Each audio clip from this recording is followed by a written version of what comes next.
Hello all, welcome to the lecture. आज के lecture में हम बात करेंगे गांधी जी के बारे में और गांधी जी के सत्याग्रह का 130वां वर्ष जो इस साल मनाया जा रहा है।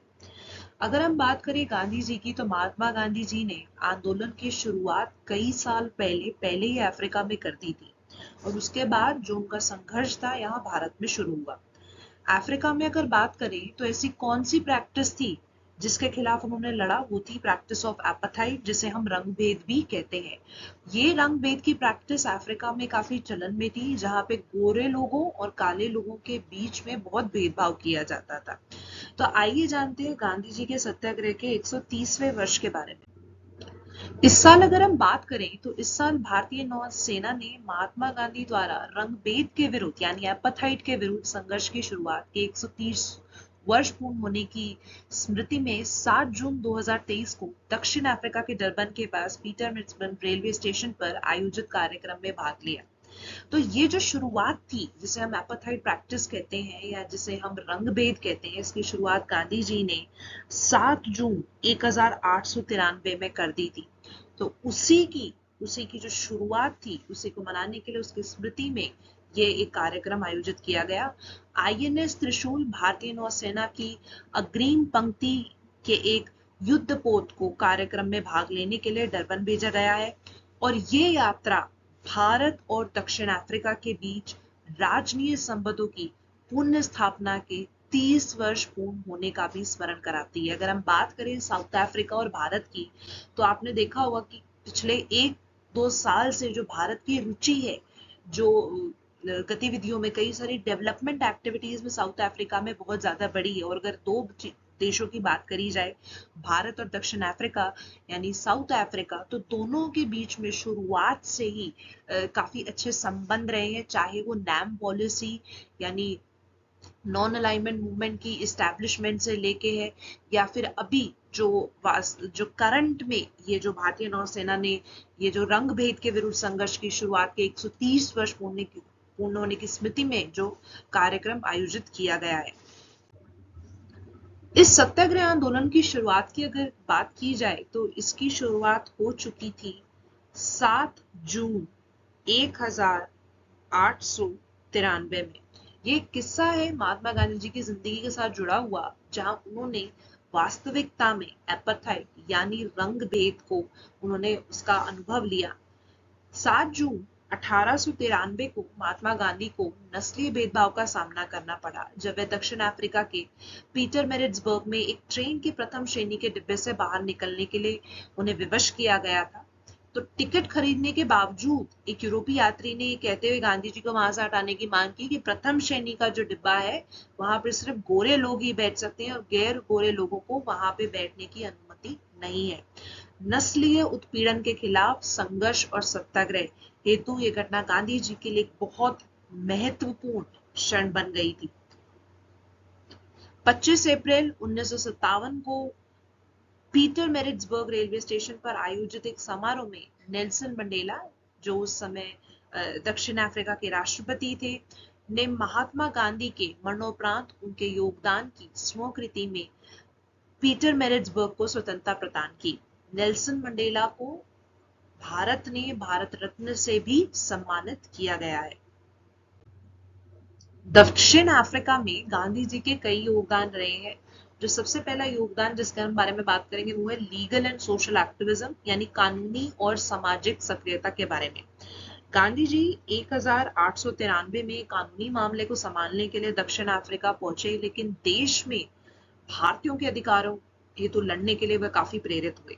तो उन्होंने उस समय डरबन में भारतीयों को इकट्ठा किया, उन्हें संगठित किया और भारतीयों हेतु मतदान के अधिकारों की वकालत करने के लिए उन्होंने नेटल इंडियन कांग्रेस की स्थापना की। तो यानी वोटिंग राइट जिसे हम कहते हैं, मतदान की जो राइट्स होती है हमारी, उनके बारे में उन्होंने बात करी। उन्होंने अपनी कानूनी अभ्यास भारतीयों का प्रतिनिधित्व करने और उनकी शिकायतों को दूर करने के माध्यम से भेदभाव तथा नस्लवाद का सामना किया। उसी के साथ उन्होंने भारतीयों के कल्याण के लिए समर्थन जुटाया और वर्ष 1930 में जोहान्सबर्ग में ट्रांसवर्ल ब्रिटिश इंडियन एसोसिएशन की स्थापना की। उनका दूसरा और सबसे बड़ा योगदान जो रहा है वो रहा है सामुदायिक जीवन की स्थापना, यानी establishment of communal living. Gandhi ji ने सामुदायिक जीवन के प्रयोग के तौर पर वर्ष 1904 में डरबन में फोनिक सेटलमेंट की स्थापना की।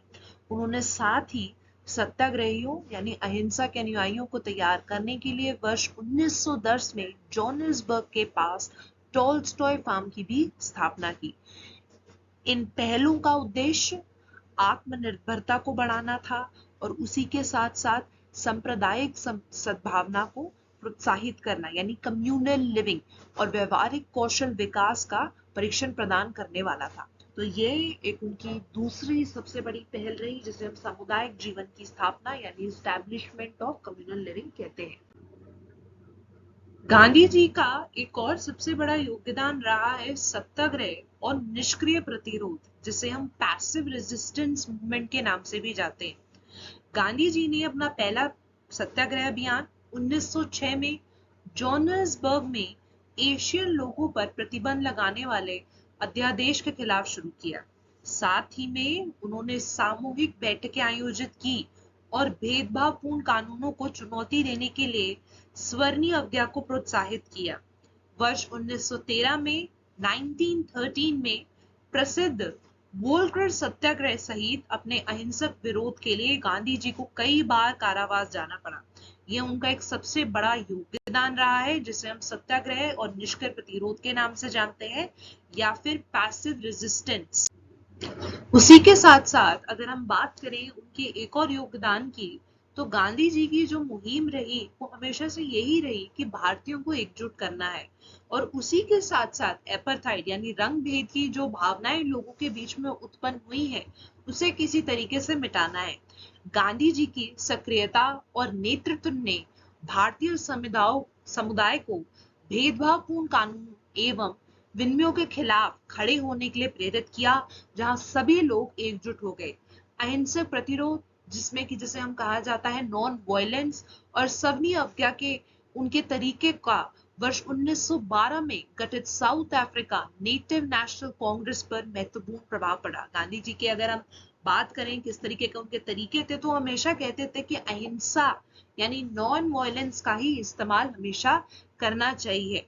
गांधी जी के राजनीतिक विचारों और भागीदारी के प्रयासों ने दक्षिण अफ्रीका के स्वतंत्र आंदोलन के गठन एवं दिशा को आकार देने में अहम भूमिका निभाई है। तो गांधी जी का जो योगदान रहा है इसमें काफी महत्वपूर्ण रहा है। गांधी जी की लड़ाई यहीं तक नहीं थी, लेकिन उन्होंने कानूनी सुधार और भारतीय अधिकारों को मान्यता दिलाने के लिए एक मुहिम जारी करी।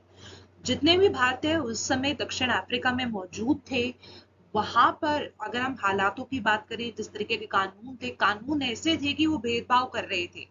ब्लैक एंड व्हाइट अपार्थाइड की जो प्रैक्टिस थी, रंग भेद था, वो काफी था, वो काफी ज्यादा मात्रा में था। और जिस तरीके से लोगों को जो उनके अधिकार थे, जैसे हमने वोटिंग राइट्स की बात करी, वो भी एक नॉर्मल तरीके से नहीं दिए जा रहे थे।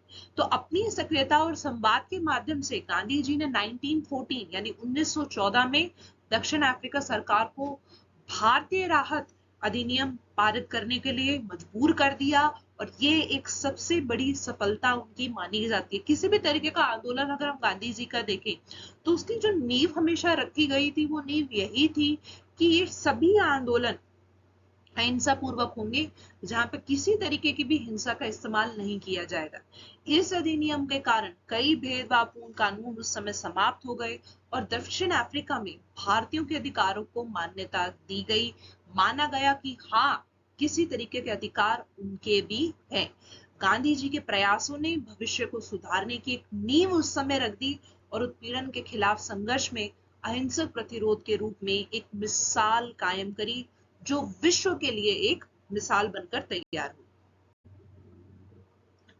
दक्षिण अफ्रीका के आंदोलनों के बाद 1915 में गांधी जी वापस भारत आए और इस समय देश के हालात जब उन्होंने देखे, उन्होंने परखे, तो उन्होंने कई सारे आंदोलन उन्होंने लड़े, जैसे कि चंपारण आंदोलन 1917 में लड़ा गया, खेड़ा सत्याग्रह 1918 में, रॉल्ड एक्ट का विरोध 1919, असहयोग आंदोलन नॉन कोऑपरेशन मूवमेंट जिसे कहा जाता है 1920 में, नमक सत्याग्रह जो कि सॉल्ट सत्याग्रह है, जिसमें औरतों की भूमिका सबसे ज्यादा थी और गांधी जी ने किस तरीके से सभी औरतों को एक तरीके से एकजुट होने के लिए प्रेरित किया। 1930 में दलित आंदोलन, 1934 और भारत छोड़ो आंदोलन, जिसे हम क्विट इंडिया मूवमेंट के नाम से भी जानते हैं, वह वर्ष 1942 में लड़ा गया।